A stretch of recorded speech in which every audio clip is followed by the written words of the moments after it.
Hello and welcome to our Writers of African Heritage series. This is the second panel discussion in the series.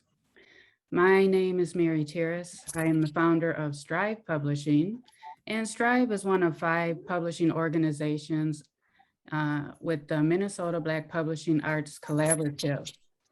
It's made up of Black-led agencies, Strive Publishing, Papyrus Publishing, Inc., Planting People, Growing Justice, In Black Ink, and Wise Ink Creative Publishing. These agencies have committed to challenge and change the narrative of Black people in the stories we lift up, in the books we publish, archive, and share, as well as in the work we do with our constituents to address and challenge the single narratives and the huge disparities in the publishing arts field. We're so excited about this upcoming panel and the overall series. The idea to do a series on identity came out of the Zoom event the Minnesota Black Publishing Arts Collaborative hosted last year called Black Writers Healing. We had a wonderful panel with several local writers who, in our discussion, highlighted and exposed the need for us to dive into the identity of Black, African, people of color, or whatever we refer ourselves as. Our conversations were infused with many of the challenges we've had over the generations regarding proximity to whiteness and or who might be seen as more or less acceptable based on their skin tone, place of birth, socioeconomic status, or other factors not related to heritage and lineage. In our debriefing, we decided that we must tackle this concept as we talk about and celebrate the changing narrative of Black, African people in Minnesota, in the nation, and across the world. Our series began with first-generation Caribbean writers. Today, we welcome first-generation writers from the Motherland, a dynamic panel with 4 amazing writers who will explore and discuss how identity and life experiences impact their writing and the communities they connect with. Our moderator today is Lissa Lofgren-Jones, and I have the pleasure of introducing Lissa to you. Lissa Lofgren-Jones is principal and consultant at Lissa L. Jones, a boutique consulting firm specializing in coaching and training for greater equity and inclusion. Lissa is also the content creator and radio personality for Urban Agenda on KMOJ Radio, Minnesota's oldest Black radio station. She hosts the podcast Black Market Reads, a podcast of the Givens Foundation for African American Literature. Welcome, Lissa. Oh, Mary, thank you for having me into the collaborative. I'm honored to be here. Thank you so much. To our esteemed panelists, I am so excited to bring the 4 of you to the world, to be able to moderate this wonderful panel, bringing wisdom from Tanzania and Nigeria, Liberia, and Somalia. I don't know where else other than this collaborative somebody could dream up beauty like this, but I'm going to do my very best. For some of the panelists, I'm just meeting them today. So if I say a name incorrectly, I will get it corrected by the next time I say it. Fair enough? Okay, let's hear from them. Enough from me. Let's go ahead, if you don't mind. Slides, please. Thank you. Dr. Joseph Mbele is a Tanzanian professor in the English department at St. Olaf College in Northfield, Minnesota. His main research is in African folklore and culture. He is also a cultural consultant, helping African... Oh, Dr. Mungu? Oh, thank you. Okay. Forgive me, Dr. Mbele. And Dr. Mbele is also a cultural consultant, helping Africans and Americans navigate cultural differences. He's the author of Africans and Americans, Embracing Cultural Differences, and Matengo, Folktales. I've had the privilege of learning from Dr. Mbele, and so I'm just delighted to be able to learn from him again today. Welcome. And Nneka Onyilofor, excuse me, now I'm going to say a name that I do know. Onyilofor. No, I'm not going to say it correctly again. Nneka, will you help me first so I get it corrected? I got you, Lissa. It's Nneka Onyilofor. Thank you, Nneka Onyilofor. Now I know her very well. And so why would I mess up her name? Because I haven't seen her in 10, 15 years. Forgive me, Nneka, welcome. Nneka is an educator, writer, and mother residing in Silver Spring, Maryland. She's of Nigerian ancestry and lived in Minnesota for 15 years. Nneka works in higher education on diversity issues. In memory of her father and brother, she co-authored a children's book with her mother titled My Brother Adam, A Journey with Schizophrenia. She is currently working on a memoir of poetry and essays. Nneka, I had the privilege of working with you. I'm so glad to see you again. Welcome. Thank you. Thank you. And Safi Halan Farah is a writer and editor based in Minnesota. She's the founder of the pop culture online weekly newsletter Hip to Waist. I gotta check that out. I dig that. She has written for Rolling Stone, Right On, Vice, Nylon Mag, The New York Times, Right, and The Toast. Fantastic, among other publications.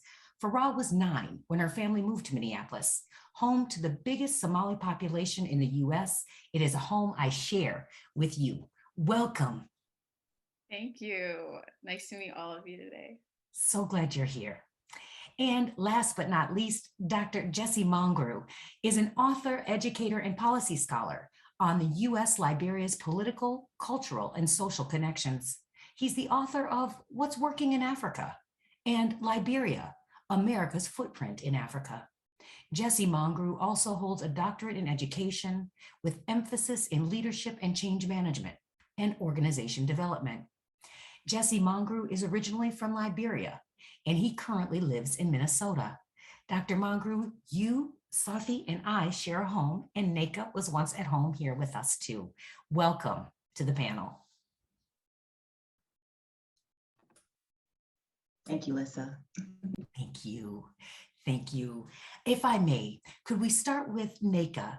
First, I'd like to set a little bit of place and context for people about who each of you are and talk a little bit about your background. Will you talk about your background? Tell us a little bit about how you were raised, you know, how this experience helped to inform your writing and identity. Nneka, would you mind starting? Yes, yes. Well, hi, everybody. Again, I'm so excited and super honored to be a part of this panel. I always say I'm Nigerian by way of Milwaukee, Wisconsin. So I was actually born in Milwaukee, Wisconsin. You know, I shouldn't say unfortunately, but not in Nigeria. But my uncle who lives in Lagos always reminds me that in my culture, which is Igbo, if your father's from the area, then you are from that area. So. But you know, just to be clear, I was actually born in Milwaukee. And my mom was African American. And so my upbringing was very much a marriage of both cultures. I mean, we did things like for dinner, we would eat, you know, we'd have soul food and traditional Nigerian food all in one meal. So we would have like cornbread, collard greens, and a goosey stew, or like cornbread and jollof rice. And it wasn't until I grew up and I realized that most people didn't eat that way. So that's very much a part of who I was, just growing up in a household, living amongst, two separate cultures that came together beautifully. And it wasn't until I stepped outside of the home and went to, school that I learned that part of my identity, which is, being Nigerian, was not necessarily as accepted among the community that I was a part of, which is, again, in Milwaukee. For those of you who are familiar with Milwaukee's being one of the most segregated cities, probably, in America. And I grew up in an African-American community. I went to, predominantly African-American schools. And I just always remember having to sort of explain, certain parts of me, certain parts of me that I identified with in the household. Outside of the household, I tried to very much blend in. And so, it was really, I had to sort of wrestle with that. And, my name was always in question. And, why was my name so long? Why did I have 2 ends? My hair was, I grew up, I always had natural hair. Then it became about, well, why is my hair this way? And then it was the featureism of my nose, my lips. And, and then for those who, of my people in my school who ran into my father would ask, well, why does he speak that way? And why does he wear those clothes? And so and I'll get into a little bit later as far as my experience with my dad, unfortunately not being a part of my life, for, long term, because he did pass away. But I'll just say, I don't want to take up too much time, but I'll just say that, a lot of how I came into my own as a African-American woman and an African woman was through literature. So Black literature, excuse me, in the Black arts movement of the 1960s and 70s. So I spent a lot of time actually trying to understand, why was my Blackness always being questioned? Why couldn't I just feel like I could exist and be both things? And so I read a lot of, Nikki Giovanni and Mary Baraka, James Baldwin. And it was actually through the African-American lens and gaze that I actually began to understand and accept more of my African side, which is, quite interesting. So I'll just say that was, a huge part of who I am today. And I'm, looking forward to sharing more with you about how I came into publishing a children's book, actually in honor of my father and brother. Oh, Nneka, thank you. One of the things I'm acutely aware of is you can work with somebody and adore them a whole bunch and not know this much about them. Thank you so much for the sharing of that story. Thank you. You're welcome. My pleasure. Thank you. Safi, would you mind talking to us a little bit about your background, how you were raised and how it shapes your identity, and having been born on the continent of Africa, how does it show up in how you write? And you are writing indeed. My goodness, your resume is very impressive, your biography. Hi, thank you, Lissa. And I loved hearing your story, Nneka, or is it Nneka? Could you pronounce it again? I'm so sorry. Thank you for asking. Nneka. But as I just want to say, Nigerians will say it's actually Nneka. That's how you really say it. But, I pronounce it Nneka. You call me Nneka or Nneka? Nneka. Okay. Well, I love listening to you talk. So my background is that I moved to Minnesota when I was 9 years old with my parents and my sisters, because my little brother hadn't been born yet. And we moved to South Minneapolis. And I went to Benjamin Banneker for 4th grade. I don't know if anyone remembers that school. I think it got shut down. It was a very different experience for me. I had never been in a public school like that before. And then, I'm going to skip past that and just go straight to middle school. By the time I was in 7th grade, my dad had gotten a job as the administrator of an Afrocentric charter school in St. Paul. So I went there from 7th to 10th grade. And that's, I feel like, the foundation of who I am and like where I get some of my traits and tendencies comes from the fact that I went to a school like that. Specifically, it was all African-American, all Somali. It was very, very important to my development as a kid. So I was always like very pro-Black, Afrocentric in the home, and I got that at school as well. And then I went on to the U of M. Well, I made a pit stop at Roosevelt High School because I actually transferred out of that school. It was K through 12. And I went to Roosevelt briefly, and then I went to the U of M and I studied African American studies. And so even though a lot of the stuff I write about, whether it's like trend criticism or, profiles of different figures and stuff, it isn't, those kind of represent, my interests and just how novelty seeking as a person I am, even though they may not represent my African heritage all the time, I definitely feel like my foundation is very much rooted in my Africanness.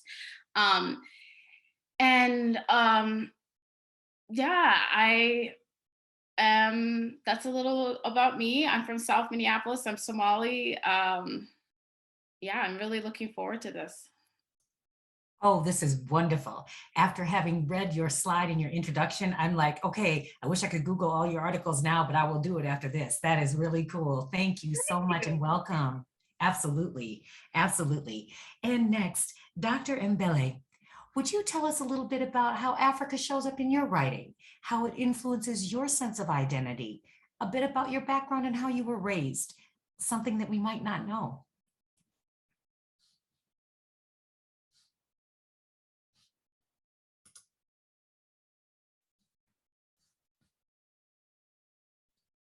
I think you're on mute.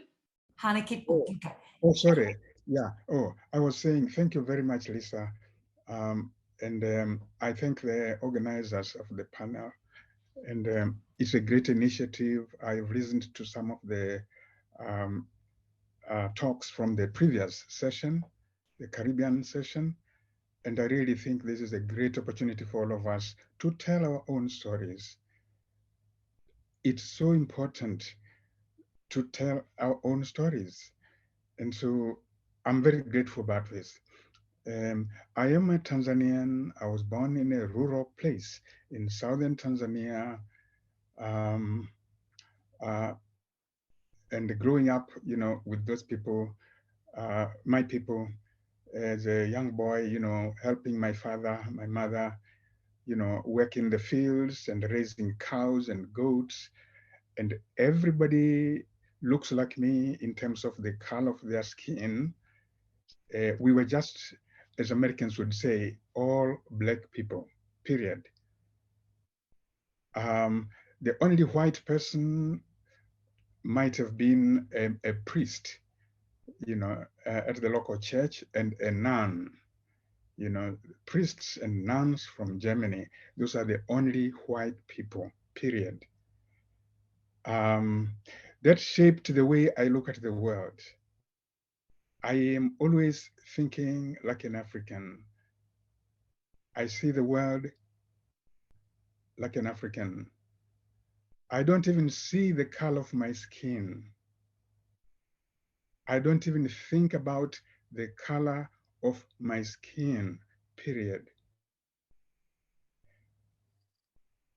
It's not an issue. I mean, how many human beings have you seen who think every day that they have one mouth and one nose and two eyes? Which human being ever thinks about those as a daily preoccupation? My one mouth, my one nose, my two eyes. That's the way the color thing is for an African like me. We just don't think about it. So coming to America or writing the way I write, my mindset is the same. You are not going to see me talking about race.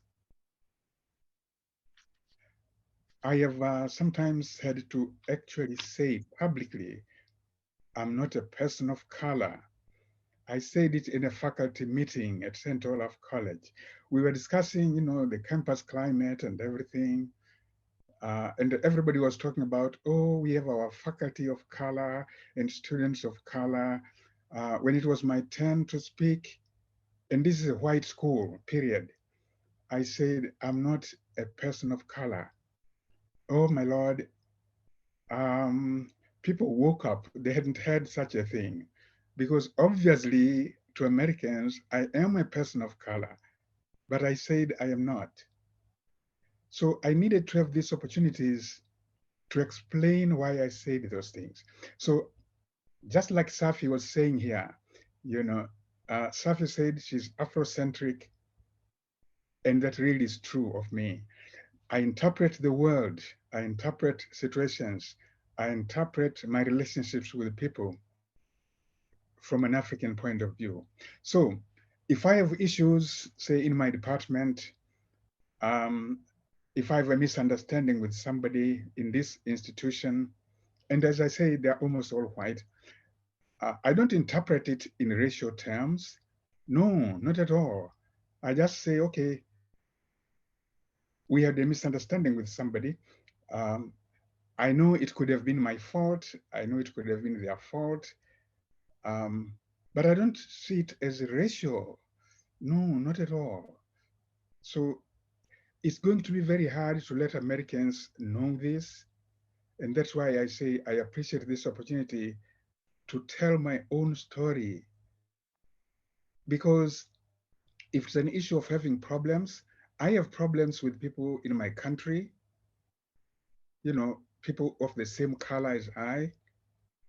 And it's just human beings interacting. And when human beings interact, we will have problems. And we need to find ways to resolve them and move on. And so I pose this question to Americans. That's why I'm so happy to be here. And this is going to be my last point. If people want to see things in racial terms, I have an issue here with a colleague and they make it a racial issue. My question is this: does this mean that if I went to teach in a Black college in the USA, that I would be totally happy, no problems with anybody? I want somebody to stand up and tell me this, that Joe, if you taught in a Black college, it will be paradise. And my point is no. My village in Tanzania is not paradise. We have issues with each other sometimes. I have issues here, perhaps sometimes, but as an African, I just see it as part of being human, period. I'm dealing with fellow human beings, there will be problems. So let me stop there for now. Oh, thank you, Dr. Mbele. To be free of the people of color, BIPOC nonsense. I mean, every time this country keeps renaming people, they just keep renaming everybody. Everybody but white people. White people always stay white. The only consistency is white. Oh, crazy, crazy. And Dr. Mangru, forgive my little taking liberties there. This time we want to know about you and how being from Africa influences you, how it influences your writing and the way you see the world and your sense of identity. Thank you. Thank you so much, Sis June. Can you hear me? Can you all hear me? Okay. So I appreciate the opportunity to be on these panels. I think it's a privilege that there are tons of people who are educated, who have degrees, but you chose 4 of us. So it's to me, it's a pleasure. As far as how I was raised, well, I am from Liberia, West Africa, a country also known as America's footprint or stepchild, if you will recall that, because it's a country established by America in 1822 that expedited the process of repatriation of African Americans or Black Americans who wanted to come home. But I was also would like to add by saying that I grew up from the rural part of Liberia, so I'm not from that side of the ethnicity of the Liberian dynamic. So I came from a rural part of Liberia, from a humble beginning. So that also has impacted my ability to write, because it exposed me to 2 different worlds, the countryside and the urban side. As far as my writing is concerned, that actually started being that way when I arrived in the US 36 years ago. I've seen things and I've seen real, not intentional, but basic ignorance of the 2 worlds. How people perceive things in Africa and how the Africans who are not here also may perceive things in the US. So all of those accentuate the values and principles of my writing. And of course, I'm continuing.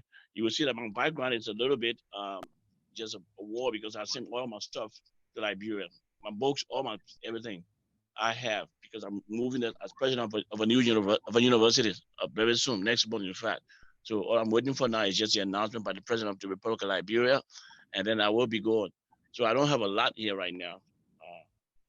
But as far as my take to this question and what we will be talking about, identity, because identity, I know we have two sides to that identity. For example, there's a personal identity and there's also social identity. So personal identity is how you perceive yourself as a person. And of course, then the social is how other people see you. And so we will be talking about, I'm sure. The question then becomes, what is in fact the word identity? What does it mean? Well, to me, and the way I see it, is a distinguishing character or a personality of an individual. That's what I believe we'll be talking about. So as we dive into this conversation, hopefully I can contribute something so meaningful. And that's what I want to say for now, and I will stop there. Well, I mean, I can clearly see that 90 minutes is not going to be enough today. I don't know about you guys, but I'm a note taker. And I mean, I have been taking up crazy notes. So when I'm looking down as the moderator, do not think I am texting or not paying attention, because I'm paying deep attention. I think to myself about Nneka talking about the challenge of mixed identity. You know, Douglas, the warring of two souls, an African and an American trying to reconcile. It's almost impossible. You know, it feels like you can't. In the African American gaze, I so dig that and want to inquire more about that, Nneka. And the idea that education is still segregated in this country, what Safi was talking about, desegregation was supposed to happen in 1954. They said with all deliberate speed. Clearly it wasn't fast enough. And to tell our own stories, Dr. Mbele, is so critical. And Dr. Mangru, what is identity, personal and social? I'm so excited to keep going. Okay, I don't want to do the calling people's names thing. That is so boring and so routine and so not us. So I'm going to pose a question. And if you dig it and you want to respond to it, just go ahead and respond to it. Fair enough? And just try to watch the screen. I know sometimes my eyes get a little crazy, but try to watch the screen. And maybe if you do like this, so people know that you're about to speak, that'd be okay. So you don't cut each other off. Is this okay? All right, beauties, let's go. Fantastic. What are the challenges and complexities of creating more collectiveness and understanding among our diverse African heritage communities through your creative work? How do you see understanding and collectiveness happening through your writing?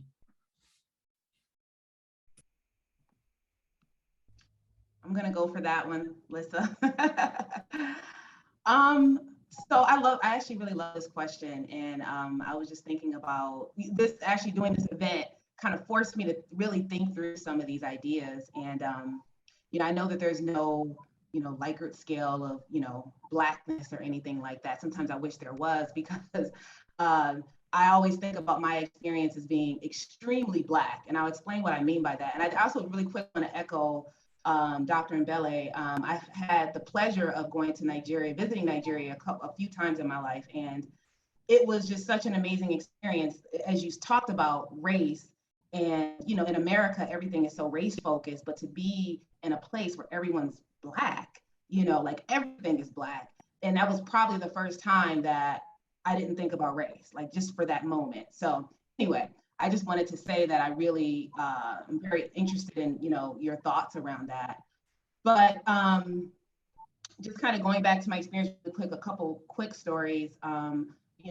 Again, going into my identity, my grandmother, my mom's side being African-American. I mean, I grew up hearing stories from my grandmother about everything from her experience picking cotton in Mississippi to, traveling, and like how my family ended up in Milwaukee, Wisconsin through the Great Migration in the 1940s. And then my father hearing stories about, the importance of me learning the Igbo language and like the importance of having a home to go back to in Nigeria, and how all of that just created my reality. And I'm very interested, I interviewed my grandmother, and I was always very interested in archiving stories. So I actually have like footage, and my grandmother is no longer with me, but I have footage of my grandmother telling stories. And I have poems about things that my dad has, that I remember my dad telling me. And I'm just very much interested in how, like the stories that we tell and the stories that we don't tell. And my book is the children's book that my mom and I co-wrote together, is actually about mental illness, because my father, unfortunately, had schizophrenia, as well as my brother, and both my father and brother are no longer, with us. But, so hopefully I'm answering the question, but I think very much in my writing is about telling those stories that we don't often tell. And a lot of times those stories are painful to tell, they're about loss, they're about grief. And in the process of how we tell those stories, how we eliminate stigma and shame. And so yeah, I love that question. And that was actually having to, again, doing this event forced me to really think through that. But yeah, that's how I'll answer that. Yes, Dr. Mbele. Yes, thank you, Nneka. And thank you, Lisa, for that question about understanding. And Nneka talks about stories. And I really want to say a word about that. If you are an African-American, you grew up with those stories, and Nneka has alluded to them. Oh yes, hundreds of years of the experience under slavery, hundreds of years. Life in the plantations, all the lynchings, all the brutalities, escaping from the South, the Underground Railway, uh, oh, railroad. Is it railway or railroad? I'm kidding. Anyway, Railroad. um, yeah. So civil rights struggles, Jim Crow, they talk about all these things. As an African, you sit there and you are listening. You need to be respectful. That's number one. Lisa, you talk about understanding. My emphasis would be Africans need to listen to the stories of African Americans and be respectful and really, really understand those stories. Now, as an African, I also come with my own stories. And they are not stories of slavery, the slave plantations, uh, the lynchings, the racism. They are not those kinds of stories. And I need to tell those stories, and African Americans and Americans in general need to understand my stories. Yes, we have stories about colonialism and all that, but it was not the kind of intensely oppressive, racist thing on a daily basis everywhere like it was here in America. Um, so that's the number one thing about the point Lisa was raising here about understanding, to study each other's history seriously, to respect each other's history seriously. That is lacking.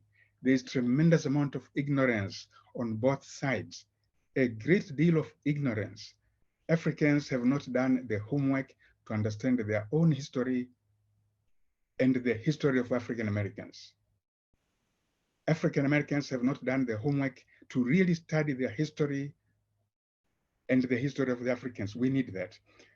So back to something else I said, when I said I'm not a person of color, but there are huge stories behind this statement. And I appreciate opportunities like this one we have today to tell that story. Why would I say this? I'm not a person of color when everybody around me, and that's where Dr. Mongro's comment comes in, the social perception of my identity. So why would I stand up in the middle of this white school and just politely, and I'm very polite, politely say, I'm not a person of color. I need to have the opportunity to tell these stories. Now, African Americans, when I say this, and I've said it, and I'm very polite, when I say this, they really, in good faith, they tell me, but you are in this country, and when the police pull you over, they don't even care whether you are from Africa or from Alabama. African Americans say this, and they say this with honesty and good faith, and I appreciate it deeply. But here's my response, and here's my response. That is true, but my identity does not depend on what people say. I've not surrendered my right to define myself to the police or to the Americans or anybody. No, they may think, or they may look at me the way they want to, but I know who I am. I've not surrendered my right to the police or to any American or to everybody. I was in China for a month, sorry, in India for a month. Did it matter how the Indians defined me? No. I'm the same African that I know I am. I was in Finland for several weeks. Does it matter what the people of Finland, thought I was? No. My identity is mine. I retain the right to define myself wherever I go. So if I say here in America, I'm not a person of color, I mean it. I'm an African, or call me a Tanzanian, period. Or call me by the name of my ethnic group, Matengo. So I'm Matengo, I'm Tanzanian, I'm African, period. Thank you, So Dr. I want to speak exactly. to a couple things that Joseph Thank you, Doctor. brought up. You've said so many really interesting, cool things. I loved your point about how, you know, even when you're with your own people, there's always going to be like, you know, with other people who are not white, you're still going to, you know, deal with intraracial conflict. Conflict will always arise among humans, right? I love that point because that's the truth. I mean, at my Afrocentric charter school, there was nothing but strife between the student populations from different groups and a lot of growing pains because the school was new at the time. And that's kind of what you see in throughout life. And I feel like that really prepared me for some of the sort of like organizing and community building initiatives that I tried to do. You know, we all have our own unique circumstances, whether it's socioeconomic, you know, our ethnic background, family stuff, you know, we're all differently equipped for the world. And some of us don't have the tools.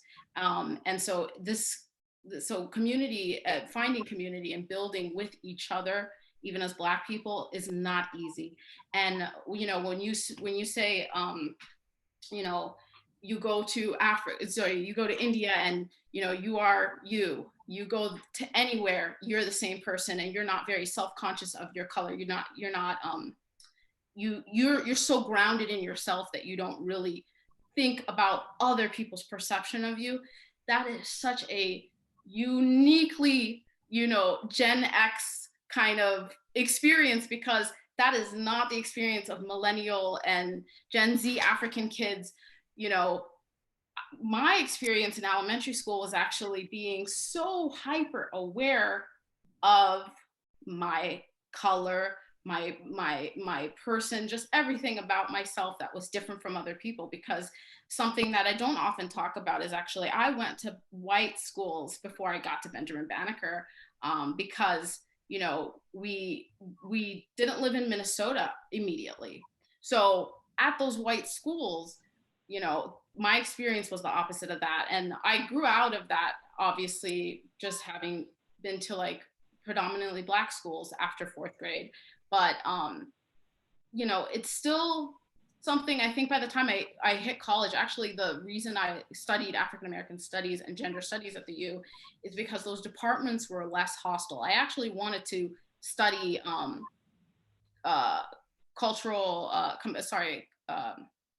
comparative literature and cultural studies at the U, but that department was very white. There were a lot of microaggressions, and I was just made to feel hyper aware of who I am every single day when I was in those white spaces. So I was just like, no, I'm gonna hightail it back to what I'm used to, which is being around Black people. And I had a pretty solid college experience because of that result. But I'm sure if it was like my mom having that experience, she would have been like, oh, what does it matter if like you're dealing, like my mom doesn't register microaggressions.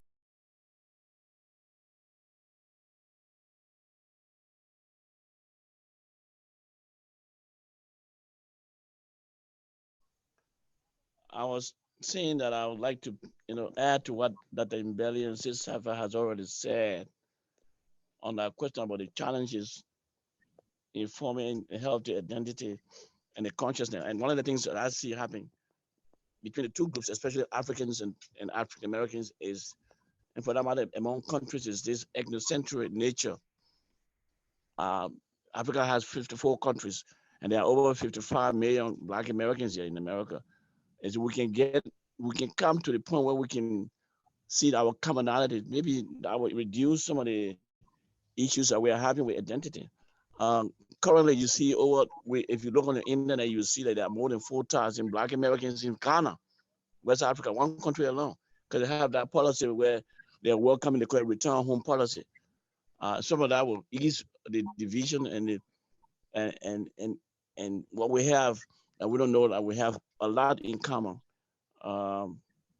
So I think it's important that we continue to bring exposure and awareness, and that level of consciousness and connection will be, I think, will enhance the importance of what we're talking about, the African heritage community. We are the same people, no matter how many years somebody been away. We have a lot in common. And so to me, that's how I see it. So I agree with what the last two speakers have said. I just want to add that piece, that ethnocentric, that idea of mankind, my country, or my tribe is better than somebody else, sometimes tend to bring set up apart. I remember years ago when I wrote my first book, I met a Nigerian guy in the bathroom, and I don't mean to say that to offend anybody from Nigeria or who got a sister on the panels. And I showed the book to him. It was a historical book, the first book I wrote in U.S.-Liberian relations. He said, "Why should I buy this book? I'm not a Liberian. I'm not from Liberia." I said, "You don't have to come from Liberia. I read book by Chibi and some of the Nigerian writers. You don't have to come from Liberia to be able to read a book that I wrote." So sometimes we look at one another a little bit different, when in fact we have a lot in common.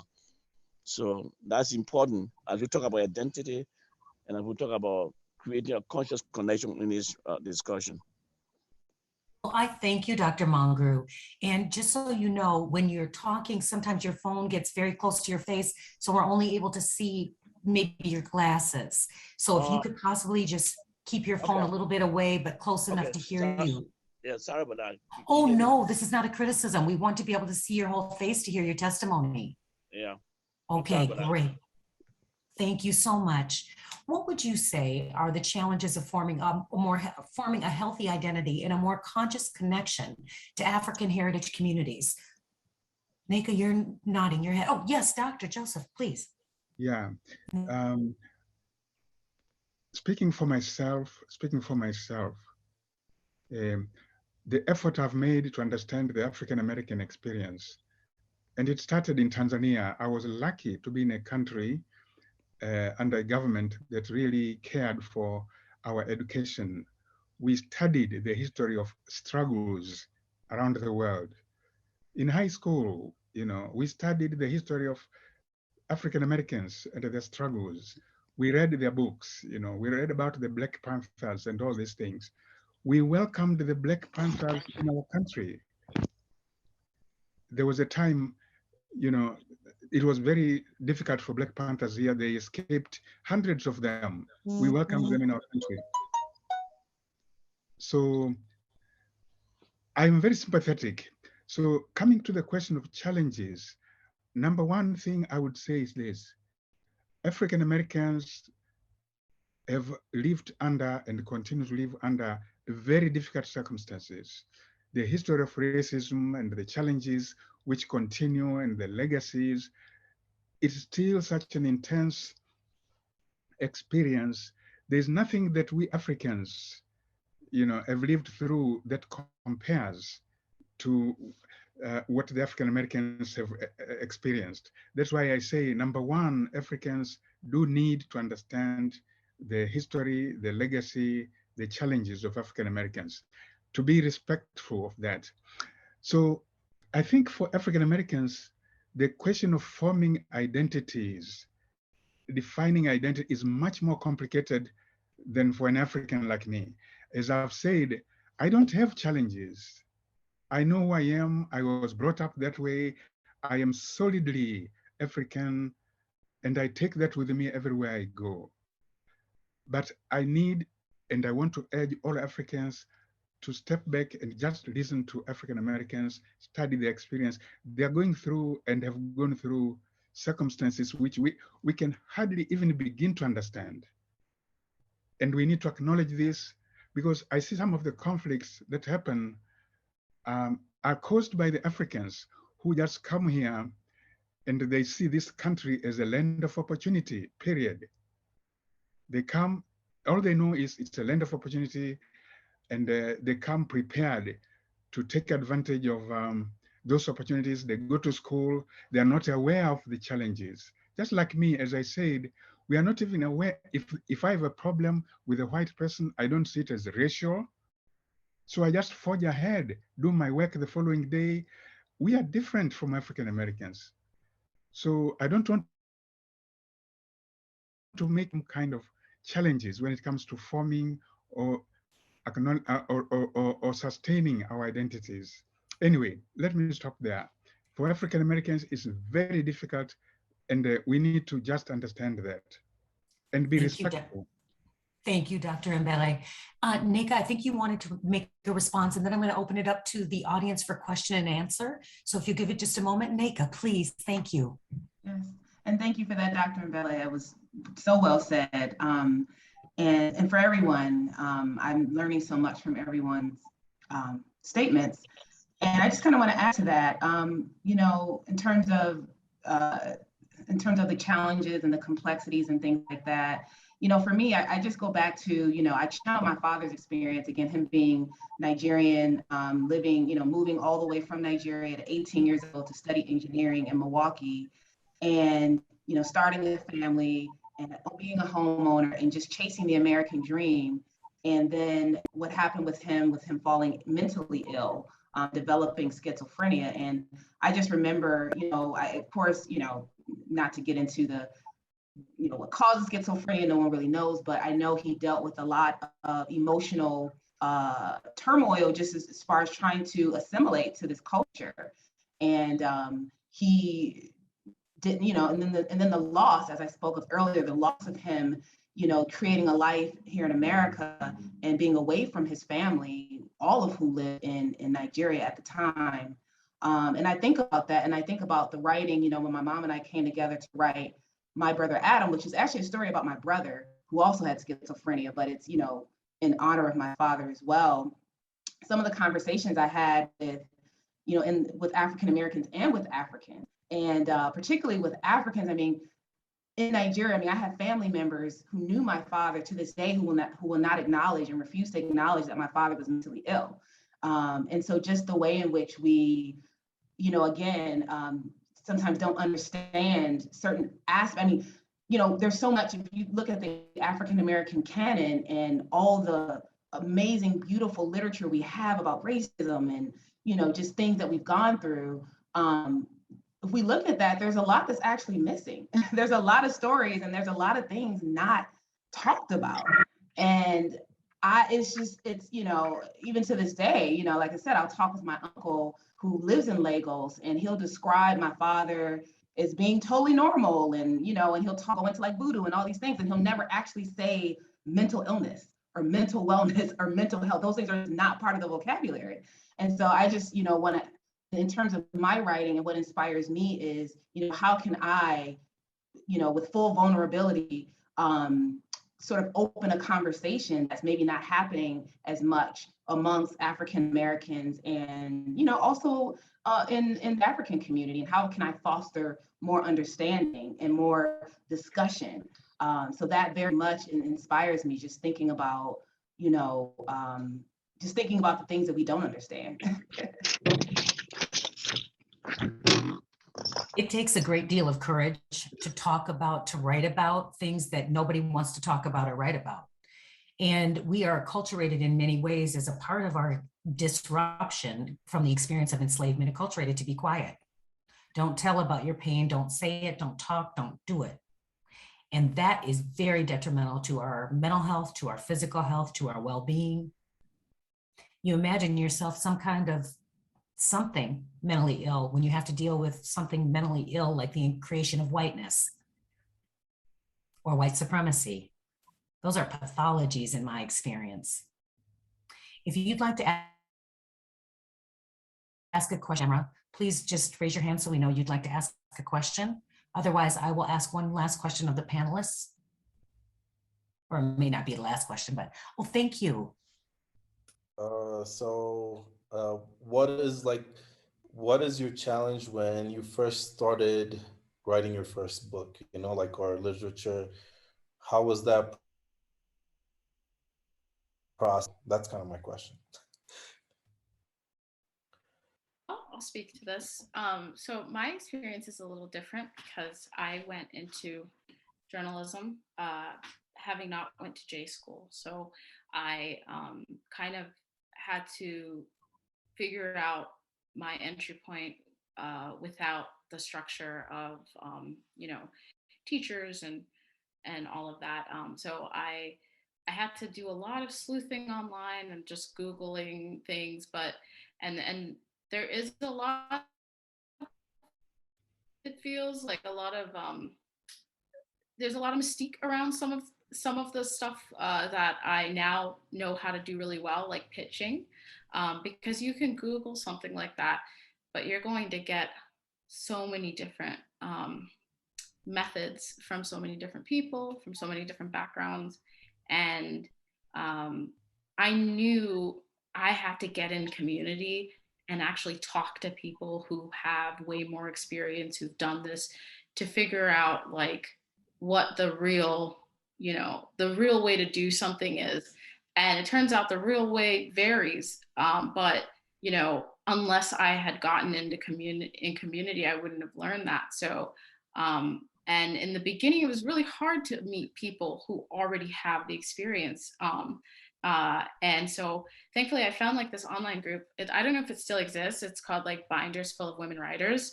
And had I not found that group and found that community of women, I don't think I'd have a career today, because a lot of people on there shared information about pitching. They gave away contacts in the industry, etc.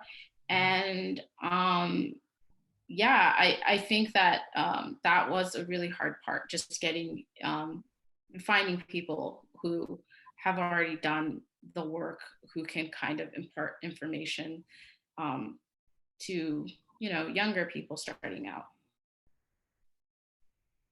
Brilliant, Safi. Thank you. That's excellent. Yes, Dr. Mbele. Yeah, for me, that's a difficult question because there is no particular moment when I really started writing my first book. I don't know. As a young man in high school, I was writing for the school magazine, some little articles, something here, something there. When I was in college, I wrote essays. Some got published in journals. And then I edited a volume of academic essays, scholarly essays. As an undergraduate, I edited it, put it together as a book. So I wouldn't call it my first book as such, because it was a compilation of other people's writings, including my own essay in there. But a book that I personally wrote, that came later, and I'd been working on it for many years. It was a collection of folk tales from my culture. As an undergraduate, I'd been recording folk tales from my culture in my mother tongue, translating them into English, revising the translations, and just interpreting them. I worked for many years, about 23 years. And so I published that book, 1999. I don't know if I can say what the experience was easily. It was just a matter of trying very hard to revise and revise the translations, because Matengo is very different from English. And so after 23 years, I said, I need to just publish it. I think the lesson I can say I learned is just to be persistent, to be patient, and just do the best you can before you publish it. I don't believe people should rush to publish a book, and I don't think people should worry about, sales. It bothers me a lot when people look for, will I sell this book? I think the thing should be, do I really, really want to write this book? It should come from within. You really are pushed to write that book. And you cannot rest until it has come out the best way it can be. And that might take years. That's my principle. I'm not bothered about, other people. It's about, am I going to be honest and truthful and really write that book I want to write, no matter how long it takes? Thank you. Excellent question. Does anybody else have a question? I actually wanted to show Dr. Mbele's book. I Oh, know you have two. Yeah. Oh, thank you. And they're actually really good. And Jesse also mentioned, he didn't mention his. And then Nneka, I know you mentioned my brother Adam. So it's very difficult, as I know up and coming authors, writers, for you guys to probably get your stuff out there. One of the elders had put in the chat, I don't know if it was the chat before we broke or it was recent, but she had mentioned the comment regarding BIPOC. And I know as a writer, are there certain terms that you use to describe yourself that are not, or certain terms that you don't use, even though they're common? So, such as elder, you mentioned people of color earlier. So there's all these different terminology that we use to identify ourselves. And most of the time it feels like it came from someone else identifying us in that category. So if you can just talk a little about that in regards to your writing process.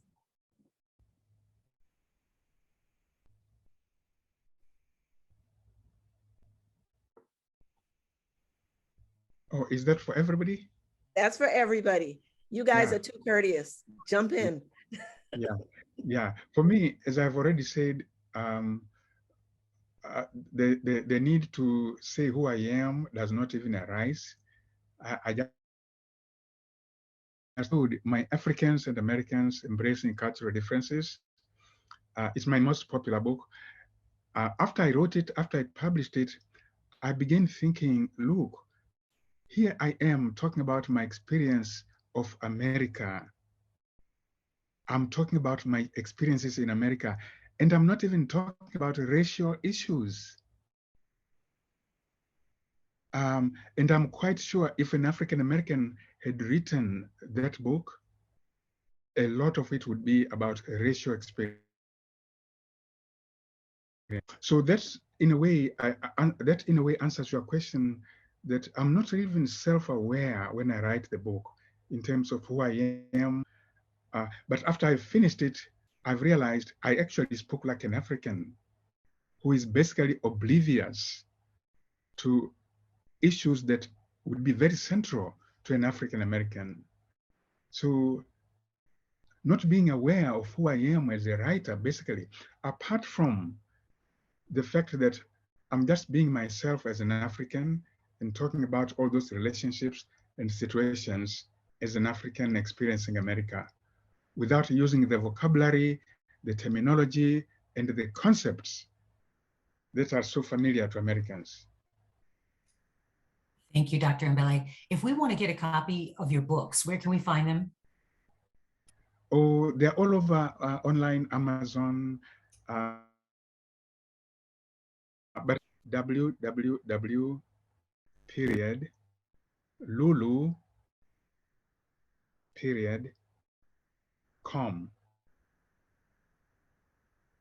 Lulu.com.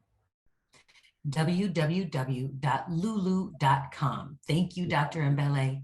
Nneka, where can we find your book? Yes, mine, it can be purchased on the website that my mom and I have, which is mybrotheradam.com. So it's www.mybrotheradam.com. The book is actually titled My Brother Adam. It can also be purchased on Amazon as well. And I will drop the link in the chat so you can get that. That is fantastic. Congratulations on that important milestone. Thank you very much. And Safi, how can we find your articles? Probably just Google your name, huh? Yeah, I would just Google. I'm in the process of making a website, but I've been dragging my feet on it. I hope that maybe by the end of next week. Well, I look very forward to it. I, for one, will be Googling you. I will look for your website. I'm really excited to read your articles. Thank you so much. Thank you so much. And we lost Dr. Mangru, but do you know where we can find his books at all, Sister Raquel?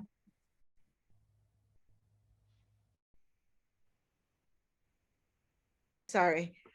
I think you can also Google him and go on Amazon. That's where I got it. Okay, fantastic. I think we're about 5 minutes ahead of schedule, but I'll turn it over to the hosts for the next segment of our talk.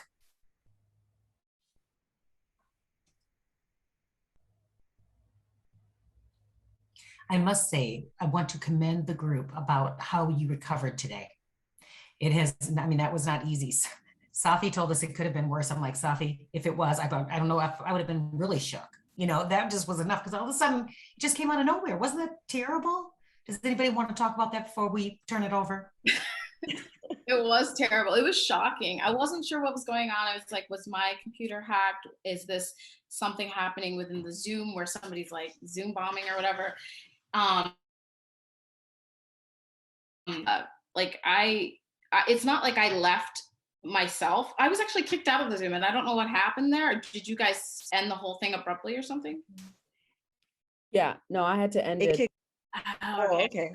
Wouldn't let So me that's why check them out. I thought I was like, that also like made me more paranoid. I was like, oh my God, was I hacked? Is this like somebody like hacking me? But it wasn't that. You know, this is what that is example made me think of the lack of the ignorance. And I don't say that in an unloving, critical way, but our young people have not the opportunity to know who they are. And who I am also represents who I come from and who I also want to leave the legacy to. And it was, to me, it was sad. Mhm. Yeah. I just wanted to add one other thing before. I so appreciate the, thank you for the invitation, Kat and Anura. I just so much appreciate because I see through this lens of education. I've written some articles that I just leave them in the file somewhere because I just sometimes get my thoughts out and go on to something else, recognizing that, and I've encouraged students in the past to write your stories because those stories are going to mean a lot. And I was on a panel many years ago, back in the last century, when there was a gentleman from a professor from Africa who said he gave gratitude and thanks for all of the African Americans, all the things that changed so that they could come and get, and they were reaping some of the benefits by getting good educations. But at the time, they were so many way back there for education, and they were African, and I can understand. They had looked through that African lens. They had identity, they had country, they had language, and they were not, they looked down upon us as if, how is it that you allowed yourself to be enslaved? So it was just so good to be coming to a point of place and time where there's some appreciation for the struggles, and also for our African brothers and teachers and brothers and sisters to really lend their stories and their experiences for us to have, instead of this wide gap, that we're beginning to find our way to understanding each other. So I so much appreciate being here.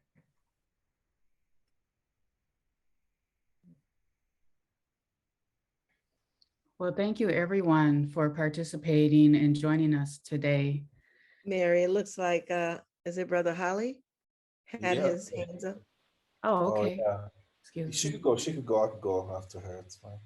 Oh, I'll be closing the event, so if you would like to go ahead, Brother Holly. Oh, I was just like to say it was great conversations that you guys had, and I appreciate it. But also, I just want to add to the conversation. I'm not a writer, but like just having being an African immigrant and a student, I remember in like junior high and high school, just learning about our history and and also a little bit about African history. I don't think in like American enough education about African American history, but also African, and even how that even how that is taught. I felt like when we were learning about slavery and stuff like that in high school or in junior high, it was more of like the teachers like blaming the African leaders at the time, saying like, "Oh, they sold you out," in a way, like, "Oh, African Americans were sold out to And that's the reason why you guys were here. In a way, that's what I felt like, how the education system in America was compared to how when I was living in Africa, when I learned about the history and what happened, it was more of like a struggle trying to figure out doing all the liberation movements that was going on in Africa and like in Ethiopia as well. So I think it's the education system in America. It's very tough to learn about African history, but also like your own identity, So I just want to add to the conversation.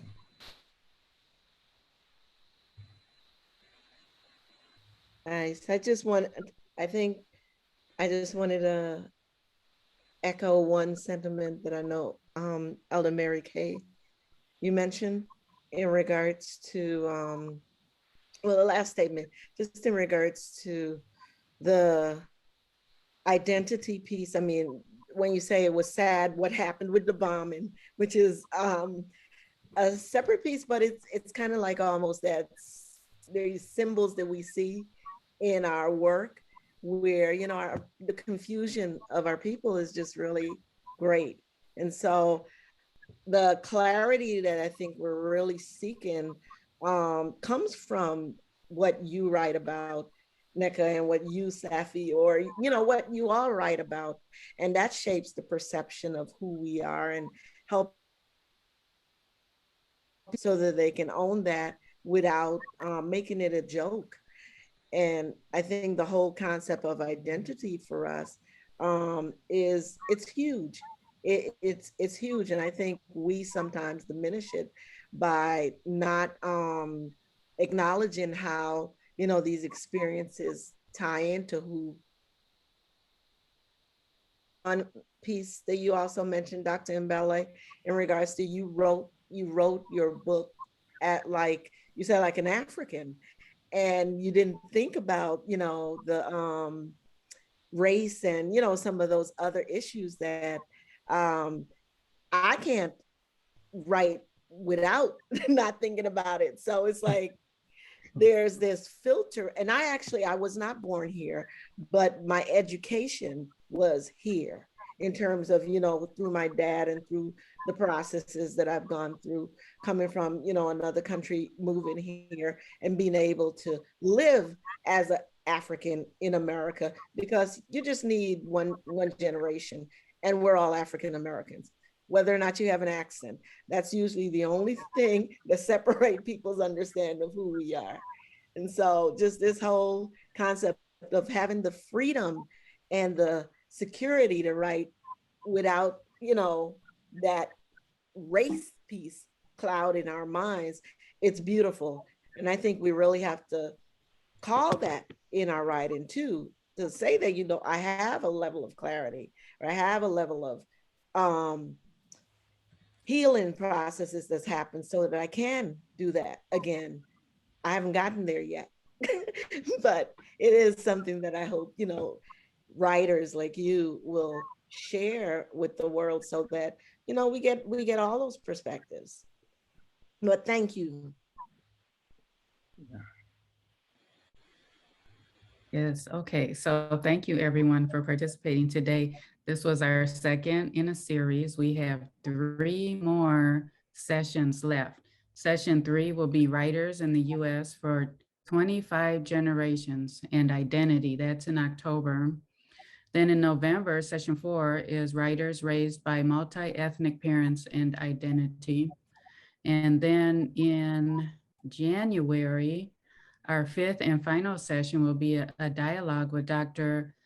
Maulana Karenge and the question of identity. And if I could call on Brother Anura to speak a little more about our final session. So Dr. Maulana Karenga, many of you know him as maybe the one of the creators of Kwanzaa, or helping do the research on the Nguvu Saba, but he's written over like 300 books and speaks all over the world, has done research on African people around the world, the diaspora, for, since, the 60s or before even. And so he's done a lot of research also on our identity being shaped in these various contexts, whether it's on the continent, Caribbean, the US, wherever, and how the challenges we have to try to form an identity, a functional identity that we could support each other more. And he kind of gives his kind of theory or philosophy on that process and how that could work for us to actually work together. Uniformity, and what makes an African person.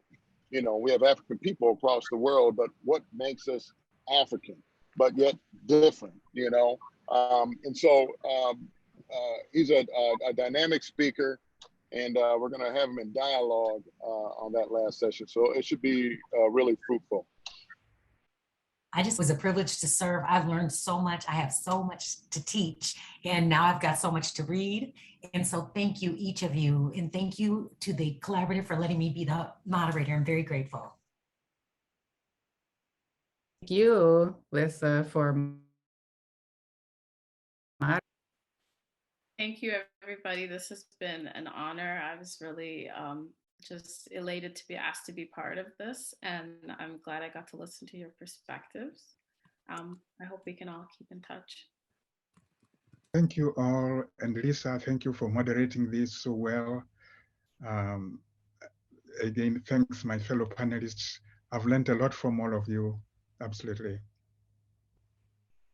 I want to echo all of that. Thank you, Lissa. Thank you, Ms. Raquette, Safi, Mr. Mbele, everyone. I just want to encourage all of us, whether you have a book or not, whether you're a formal author or not, we all should be in some ways, if not writing our stories, telling our stories. So let's just, this event is great, and I hope we keep it going because we have some powerful, powerful stories to tell.